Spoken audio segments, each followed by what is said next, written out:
जदि आपणक नाम रे जमी नाही बा आपण चाष करुवा जमी रे आपणक नाम सहित आउ काहाक नाम भी सेही जमी पटेरे अछि किंबा जदि आपण भाग चाषी होइथांते अन्य कहा जमी रे आपण चाष करूचंती ताले आपण केमिति ए 2026-27 खरीफ धान संग्रह पई चाषी पंजीकरण करि परिबे complete process step by step चलंतु देखिबा। सेति पई आपण माने फूड ओडिसा रो ऑफिशियल वेबसाइट को आसंतु। गूगल ले फूड ओडिसा लिखि सर्च कला परे आपण सामने जो प्रथम लिंक टी शो करूची आपण तारी ऊपर क्लिक कर दियंतु। जेमिति आपण सेथिरे क्लिक करिवे आपण आसी जिवे फूड ओडिसा रो टीम रो ऑफिशियल वेबसाइट को। ए वेबसाइट रो लिंक टी आपण गोटे डिस्क्रिप्शन में दे दिछि आपण सेठु भी चैनल डायरेक्ट ए वेबसाइट को आसी परिबे। एठा को आस्तिला परे एठी आपण माने फार्मा रजिस्ट्रेशन ऊपर क्लिक करंतु। ता परे आपण माने जेमिति के देखिया पई पाउतबे खरीफ धान संग्रह पई चाषी पंजीकरण 6 अगस्त 2026 रो स्टार्ट होई सारिछि एवं एरा लास्ट डेट होछि 31 अगस्त 2026। एथि पई कोन सब एलिजिबिलिटी क्राइटेरिया कोन सब डॉक्यूमेंट आवश्यक एठा दिया जाइछि। तो से टॉपिक रे वीडियो हम चैनल रे पूर्व अपलोड होई सारिछि आपण चाइले आई बटन ऊपर क्लिक करि देखि पारंती। देन एठारे आपण तळ को आसंतु। एठी आपण माने जेमिति के देखिया पई पाउतबे फार्मा रजिस्ट्रेशन फॉर्म आपण तारी ऊपर क्लिक कर दियंतु। देन आपण को सामने रे फार्मा रजिस्ट्रेशन फॉर्म टी ऊपर नै जिवो। एठारे आपणकर जो सब डिटेल्स दे दैछि से सब आपण फिल अप करंतु। प्रथम एठारे चाषी रो विवरणी देबे जेमिति कि जिला तहसील ब्लॉक सहरांचल पंचायत वार्ड नंबर ग्राम प्लॉट नंबर पिन कोड नाम संपर्क पिता के स्वामी को नाम देवा पई चाहउछन्ते सेटा आपण लिखिबे। पिता को नाम देवा पई चाहउतले पिता लिखिबे। स्वामी को नाम देवा पई चाहउतले स्वामी लिखिबे। परिवार सदस्य संख्या केते जण सदस्य रहिसन्ते आपणक परिवार रे। देन संपर्कियों को नाम जहां को एठारे संपर्क रखिले पिता के स्वामी तांकर नाम एठारे दे दियंतो। मोबाइल नंबर कृषक रजिस्ट्री संख्या जदि अछि तले आपण देई परंती नले एटा नदले भी चलिबो। बैंक नाम शाखा नाम जमा खाता नंबर आईएफएससी कोड एसो आपण को दवा पे पड़ो नाही कारण आपणकर आधार डीबीटी लिंक थिबा बैंक अकाउंट रे ही ए टंकाटी आसीबो। देन आधार नंबरटी दे देबे। तापर अनुसूचित जाति एससी होइतले ते टिक करिवे। अनुसूचित जनजाति एसटी होइतले ते टिक करिवे। या व्यतीत अन्य वर्ग एठारे टिक करिवे। लिंग पुरुष महिला की तृतीय लिंग जोटा हेतिबे सेथिरे आपण टिक करंतु।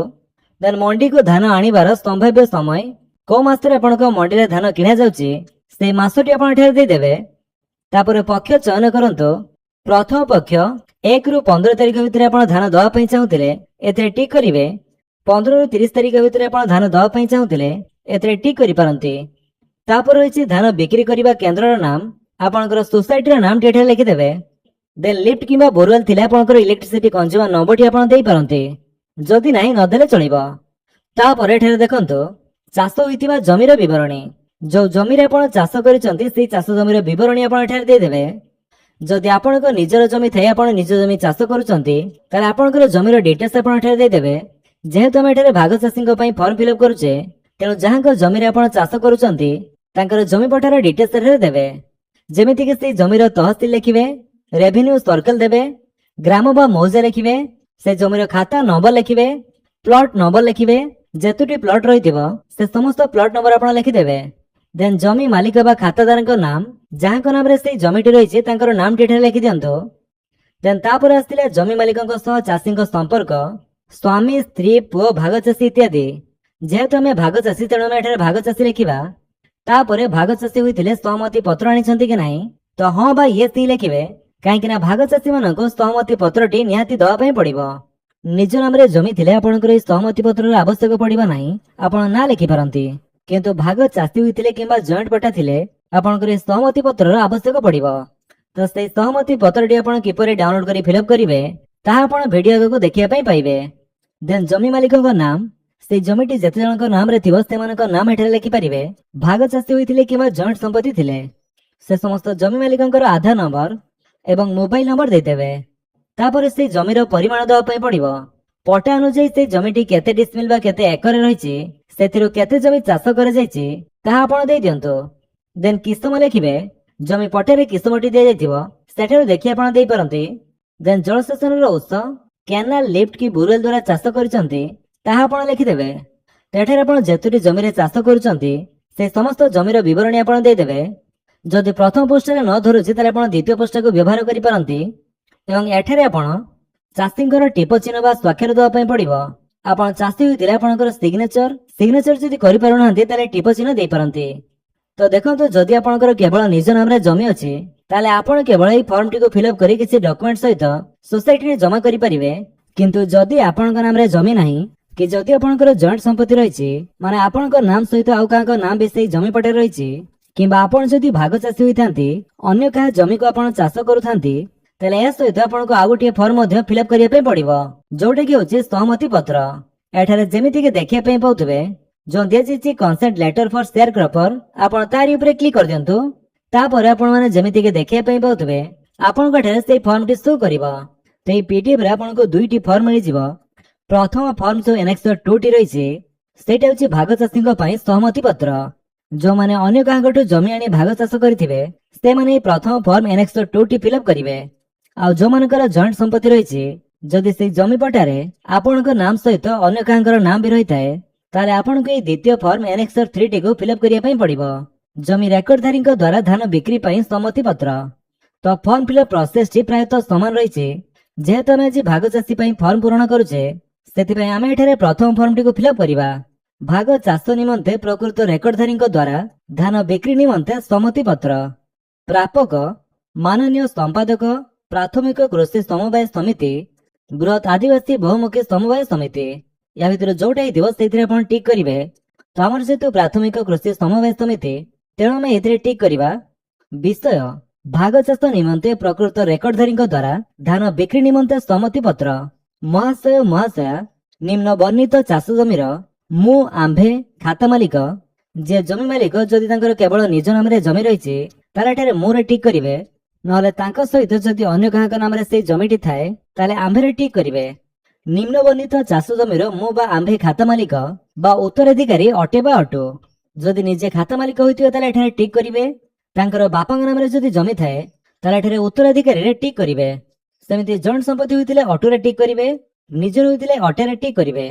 ବିଭିନ୍ନ କାରଣରୁ ଚଳିତ ଖରିଫ ଋତୁ 2026-27ରେ ବ୍ୟକ୍ତିଗତ ଭାବରେ ଉକ୍ତ ଜମିକୁ ଚାଷ କରିପାରୁନଥିବାରୁ ଉକ୍ତ ଜମିକୁ ସ୍ତ୍ରୀ, ଏଠାରେ ଯିଏ ଚାଷ କରୁଛନ୍ତି, ଯିଏ ଭାଗ ଚାଷୀ, ତାଙ୍କର ନାମ ଲେଖାଯିବ।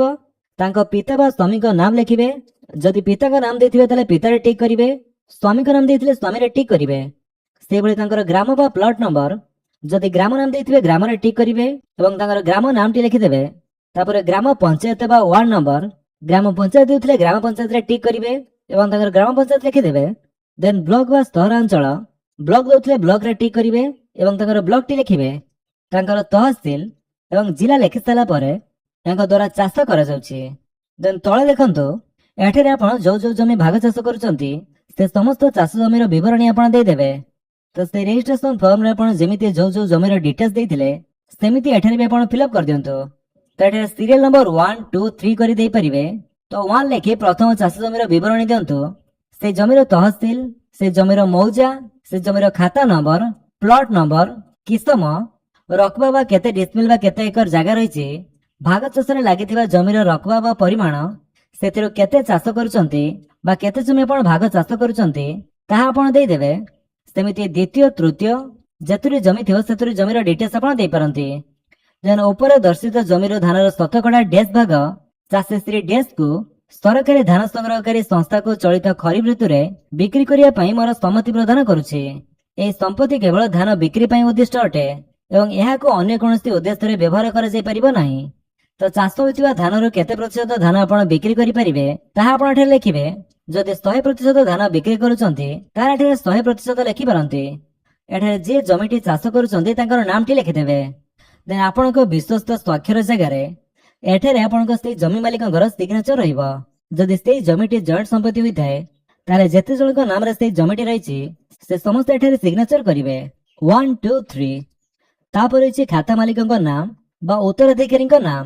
ତ ଯାହାଙ୍କର ଆପଣ ଭାଗ ଚାଷ କରୁଛନ୍ତି, ଯଦି ତାଙ୍କର ନିଜ ନାମରେ ଜମି ଥାଏ, ତାହେଲେ ଏଠାରେ ଖାତା ମାଲିକଙ୍କ ନାମ ଜାଗାରେ ସେଇ ଜମି ମାଲିକଙ୍କର ନାମଟି ଦେଇଦେବେ। ଆଉ ଯଦି ତାଙ୍କର ବାପାଙ୍କ ନାମରେ ଜମି ଥାଏ, ତାହେଲେ ଏଠାରେ ଉତ୍ତରାଧିକାରୀଙ୍କ ନାମ ଜାଗାରେ ତାଙ୍କର ନାମଟି ଦେବା ପାଇଁ ପଡିବ। ଆଉ ଖାତା ମାଲିକଙ୍କ ନାମ ଜାଗାରେ ଯଦି ତାଙ୍କର ବାପାଙ୍କ ନାମରେ ଜମି ଥାଏ, ତାହେଲେ ତାଙ୍କର ବାପାଙ୍କ ନାମଟି ଲେଖିବେ। ଜମି ମାଲିକ ଏବଂ ତାଙ୍କର ବାପାଙ୍କ ନାମଟି ଏଠାରେ ଲେଖି ସାରିଲା ପରେ ସେ ଜମି ମାଲିକଙ୍କର ଗ୍ରାମ, ଗ୍ରାମ ପଞ୍ଚାୟତ, ବ୍ଲକ, ଜିଲ୍ଲା, ଆଧାର ନମ୍ବର ଏବଂ ମୋବାଇଲ ନମ୍ବରଟି ଦେବା ପାଇଁ ପଡିବ। ତ ଭାଗ ଚାଷୀ ମାନେ ଏହି ଫର୍ମଟି ଫିଲ୍ଅପ୍ କରି ସାରିଲା ପରେ ଏହି ଫର୍ମ ସହିତ ଆପଣଙ୍କର ସେଇ ରେଜିଷ୍ଟ୍ରେସନ ଫର୍ମ, ଆପଣଙ୍କର ଆଧାର କାର୍ଡ, ଜମି ମାଲିକଙ୍କର ଆଧାର କାର୍ଡ, ସେଇ ଜମି ପଟ୍ଟାର ଜେରକ୍ସ, ଆପଣଙ୍କ ସହିତ ଆପଣଙ୍କ ଜମି ମାଲିକଙ୍କୁ ବି ସୋସାଇଟିକୁ ଯିବା ପାଇଁ ପଡିବ, କାହିଁକି ନା ସେଠାରେ ଆଖି ସ୍କାନ କରି କିମ୍ବା ଫିଙ୍ଗର ପ୍ରିଣ୍ଟ ନେଇ ଆଧାର ଅଥେଣ୍ଟିକେସନ କରାଯିବ। ତେମିତି ପ୍ରୋସେସରେ ଯଦି ଆପଣ ଭାଗ ଚାଷୀ ତାହେଲେ ଆପଣ ଏହି ଆନେକ୍ସ 2 ଫର୍ମଟି ଫିଲ୍ଅପ୍ କରିବେ। ଆଉ ଏହା ଛଡା ଯଦି ଆପଣଙ୍କର ଜଏଣ୍ଟ ସମ୍ପତ୍ତି ରହିଛି, ଆପଣଙ୍କ ସହିତ ଆଉ କାହାଙ୍କ ନାମ ସେଇ ଜମି ପଟ୍ଟାରେ ଅଛି, ତାହେଲେ ସେ କ୍ଷେତ୍ରରେ ଆପଣଙ୍କୁ ଏହି ଆନେକ୍ସ 3 ଜମି ରେକର୍ଡଧାରୀଙ୍କ ଦ୍ୱାରା ଧାନ ବିକ୍ରି ପାଇଁ ସମ୍ମତି ପତ୍ର ଏହି ଫର୍ମଟିକୁ ଫିଲ୍ଅପ୍ କରିବା ପାଇଁ ପଡିବ। ତ ଆପଣଙ୍କ ନାମ ସହିତ ଯଦି ଆଉ କାହାଙ୍କ ନାମ ସେଇ ଜମି ପଟ୍ଟାରେ ଅଛି, ତାହେଲେ ଠିକ ସେଇଭଳି ପ୍ରୋସେସରେ ଆପଣ ଏହି ଫର୍ମଟିକୁ ଫିଲ୍ଅପ୍ କରିପାରିବେ। ତ ଯଦି ଆପଣଙ୍କ ଭିଡିଓଟି ଭଲ ଲାଗିଛି ତାହେଲେ ଆପଣ ଭିଡିଓକୁ ଲାଇକ୍ କରିଦିଅନ୍ତୁ, ଆପଣଙ୍କ ସାଙ୍ଗମାନଙ୍କ ଭିତରେ ସେୟାର କରି ଜଣାନ୍ତୁ। ଆଉ ଯଦି ଆପଣ ଆମ ଚ୍ୟାନେଲରେ ନୂଆ, ଚ୍ୟାନେଲକୁ ସବସ୍କ୍ରାଇବ କରି ବେଲ୍ ଆଇକନ୍ ଦବାଇ ଅଲ୍ ନୋଟିଫିକେସନ କରିଦିଅନ୍ତୁ, ତାକି ଯେତେବେଳେ ଭିଡିଓ ଅପଲୋଡ କରିବେ ଆପଣ ଦେଖିପାରିବେ। Thank you for watching.